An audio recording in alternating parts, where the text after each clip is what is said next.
We can all remember a time when we were hungry and trying to listen to a complex topic. It isn't easy to concentrate when you have other physiological distractions.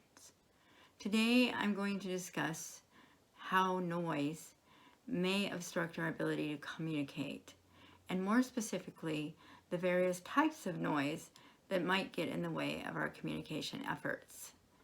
But first, allow me to provide some perspective. The Shannon and Weaver model is one of the most well-known transmission models of communication. The basic model is a simple linear process. The model is broken down into 6 key concepts: sender, encoder, channel, noise, decoder, and receiver. The sender is the one who sends the message, whereas the receiver is the one who receives it.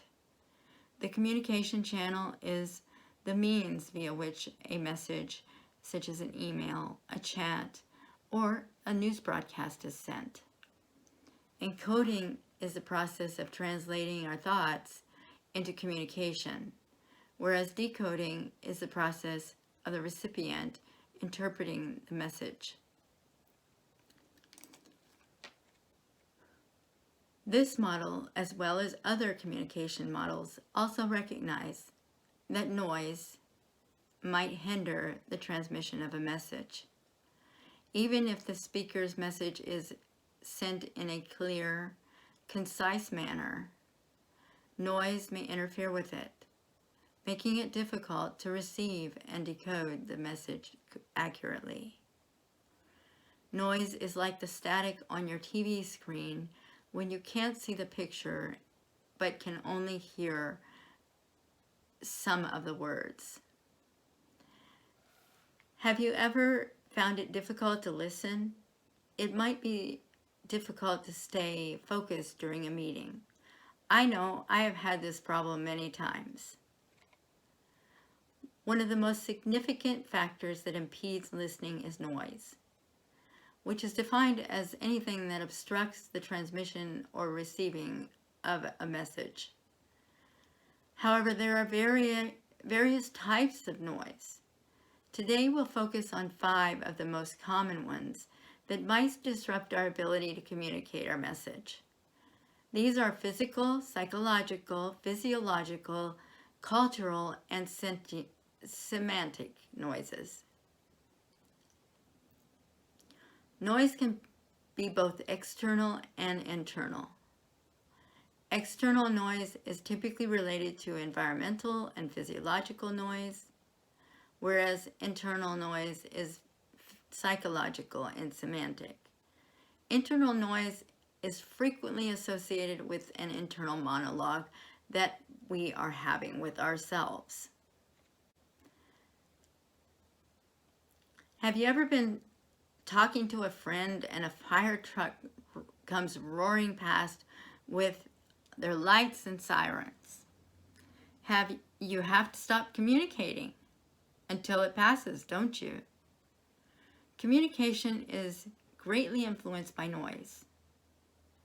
In one study, those who were exposed to airplane noise were more likely to quit talking, or if they did continue talking, to raise their voice. Also, noise hinders information processing, attentional processing, and memory functions, according to research.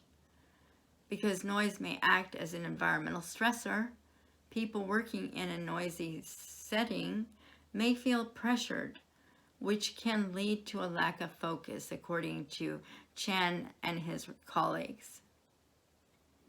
Noises in our surroundings that interfere with our capacity to hear the message being transmitted are referred to as physical or environmental noises.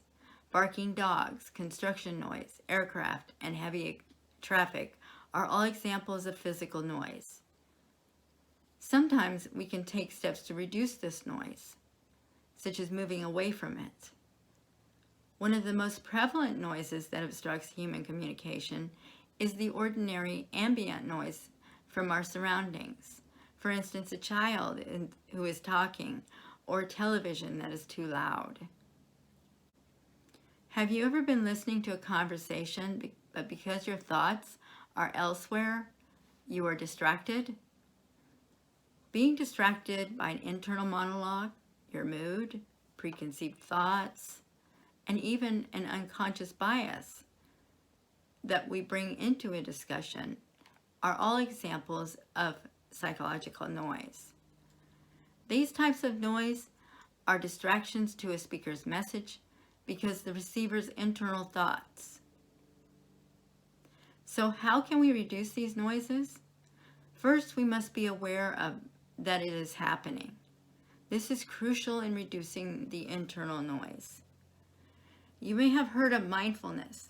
According to John Edmonds of Training Journal, it all comes down to being totally present in the moment, aware of the context in which you're talking, and mindful of your emotional state. He also emphasizes the need of being aware of the various different perspectives that people may have on a topic. Keep in mind that listening is an important component of communication. Physiological noise, according to Fagan, is regarded as distractions created by a person's own body. Have you ever been so hungry that your keyboard begins to tempt you? If you're like me, all you can think about when the room becomes cold is turning on the heat. Unfortunately, your body may make it tough to comprehend information by distracting you at the same time. Semantic noise, according to Fagan, happens when a receiver is confused by the meaning of the source's words. Word choice. Acronyms, specialized industry jargon, mispronunciation of words, and even foreign languages are all examples of semantic noise. When I started working in my field, acronyms were abundant, and I got confused when some acronyms I didn't recognize were used, since it made information and instructions difficult to comprehend. Another example is euphemisms that expresses a particularly unpleasant or difficult sentiment in a mild or positive way. For instance, I hope most of us are familiar with the euphemisms, the birds and the bees, instead of how babies are made. Semantic noise involves word choices of the sender and also the knowledge the receiver brings into the conversation that helps to translate the message accurately. The United States is home to a diverse population of individuals from various cultures. Our nationalities, ages, genders, faiths, jobs, and other factors may all influence culture. Cultural noise occurs when cultural differences, such as expectations, etiquette, attitudes, and values, diverge. According to one study, the doctor-patient connection is one of the most special and privileged relationships people may have with one another. Nonetheless, a variety of cultural hurdles have collided in recent decades to limit patients' capacity to enjoy this ideal relationship. Cultural customs, religious beliefs, hand gestures, and others are examples of things that can create barriers or noise. Hand gestures may appear to be a natural method to communicate across language barriers, but their meaning can shift over time, and there are very few universal gestures that everyone understands. Unfortunately, hand gestures in one country may not have the same meaning as hand gestures in another country. For example, you may have been instructed as a young child not to point your finger at someone.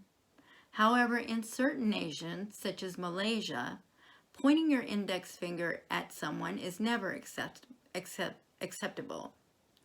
In fact, it is quite rude.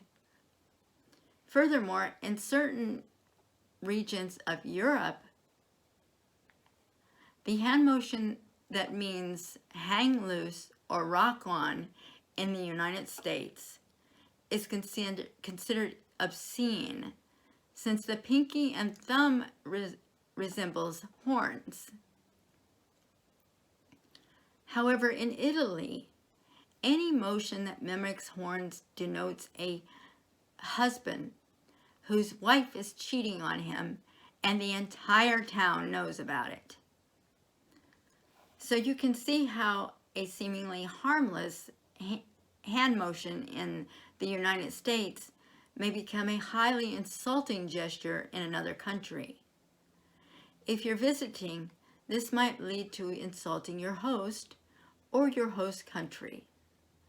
As a result, misunderstandings between persons of different cultures can result in cultural noise, which can create a communication barrier, perhaps resulting in a highly unpleasant scenario.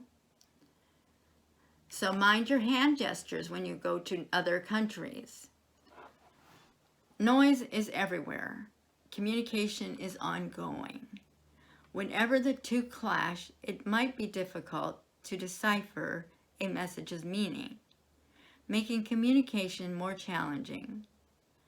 Now that you know more about noise and the barriers it creates in the communication process, you'll recognize that noise may have gotten in the way of the message the next time you have a miscommunication or don't understand the message being sent. Thank you for watching my video.